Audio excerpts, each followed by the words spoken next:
They're kind of, but they're still entities and they're still intelligent, right? Absolutely. Yeah. Now these two are drawings of Very powerful radar that the United States Army developed.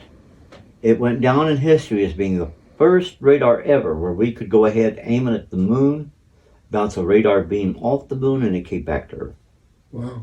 And that was part of Project 1794, in which we were working to build a craft where we could fly it to the moon with a 12-man crew and develop a space station. And I have some of the books. You said Project 1794. 1794. Now you go and try to look those. And Project Diana is the actual radar, right? That was the You radar. sure it's not 1974? 1794. Okay. So it had nothing to do with dates. Mm-hmm. So they went ahead and let me put it to you this way. Oh, okay. Interesting. This one right here is probably close to this child here, are one of these two, not the tallest, but one of the other two here. Okay. And I'd say the relationship between whichever one he was with here is like with me and my pup. Isn't that right, Meathead?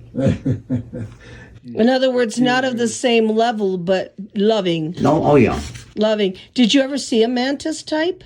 Oh yeah, I saw insectoids. Yeah, insectoids. And you know, it's not just the mantis type, but they'll talk to you. I mean, they're not evil. They're not bad. No, I know that, but are they part of a crash or more just contact? This is when we just come upon a craft that had landed. Right. And of course, they landed to try to pick up some of the entities that somehow got left behind some way or the other to pick them up, because the whole situation is, we don't go, hey, you got some aliens out here, be looking for them. And they were mantis types. Mm-hmm. Now this one is a commander of a ship, they believe. Do the examination are like highly intelligent monkeys. I have to be very careful saying that. Oh, you're calling them monkeys? No. I mean, we have monkeys that are highly intelligent. Eyes or her eyes. Oh, they can go ahead and be very intimidating. Yeah. And this one should have been about 5 foot tall. Okay. Now, this is a case where a little girl. There should be like, I don't like to say it, but sort of like scales on this. Okay. Very light, very light. Color correct? A greenish color, yes. Okay. As I put it, greenish tint in the book, I think. All right. And the strange thing about his eyes, he can open and close them, and that little pupil can actually go ahead and, normally it's straight, but it can go to the circle. I don't know if you saw that or not. Mm-hmm. Did you ever see personally anything like that? Mm-hmm. You have? But they're not like evil or anything. They're just people, right? I never had any situation where I really felt that I was being threatened by evil entities. She said basically the same thing. Gray paper. And he picked up a gray pencil. He couldn't see anything. He was drawing.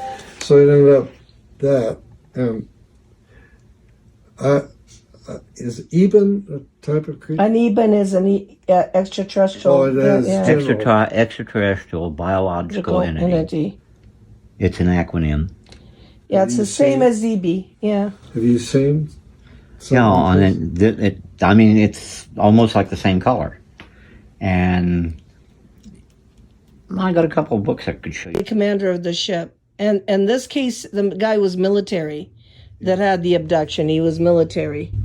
Well, in the Barney and Betty Hill case, one of the creatures there was very friendly and tried to keep her calm. Right. Because she says, when I get off this craft, people aren't going to believe me. I want to take back something that I can prove I was here. So she saw this book on a table. She says, I want to take that book with me. And the creature says, you can take it with you, okay? Says, nothing's going to happen to you. We have you here for a reason, but after you leave, you can take it with you. Well, the one that was really in charge came back and says, no, she can't take it with her. No one is to know this ever happened. Oh. So, she didn't get to take the book, but... Yeah, big. Is that the red-eyed guys that you... One had the red eyes. Right. Did you give that creature a name? No. I went up, but I didn't expect to find anything. When I went to the back, we were sitting at the smoke shack in front of the mill dorm. And other people, but the two girls, the two cousins in particular, they gasped, and I looked out and I saw it, right? And they went, Stoney, did you see that? I said, yeah, young, and I saw it. And I got up. They said, before you leave, will you tell us, what did you see? So we know that you saw the same thing. I says, well, I saw what appeared to be a tall, black shadow-like. I said, well, I think it's gone now, but I need to go and check out for sure. And I thought by the time I got back there, there'd be nothing back there. There's this one big, long building, and there's the next one, just like this first one. When I got back there, the center door, I look in there, and it's right there, and I'm thinking, boy, did I make a mistake. I shouldn't have come back here. But I'm there already. So what do you do? Okay, I went back there to tell him he needed to leave and stop scaring the kids. Well, that's what I did. At that time, it told me, we could kill you. You were able to communicate with all Oh, this. yeah. Why did he say we could kill you? That happened twice, and I have no idea. But this real soft-spoken voice came out, no harm shall come to this man. Really? Mm-hmm. Well, Was it from him or was it from somewhere else? it had to be from somewhere else. But I looked back and I saw those kids over there. And, you know, they looked horrified, and they saw what was going on. I says, go back around to the smoke shed. Everything's okay back here. Well, they went back reluctantly. And this one young lady felt that, you know, she had to write a statement to report it. And now that I saw it, I was a staff member, I could back her up.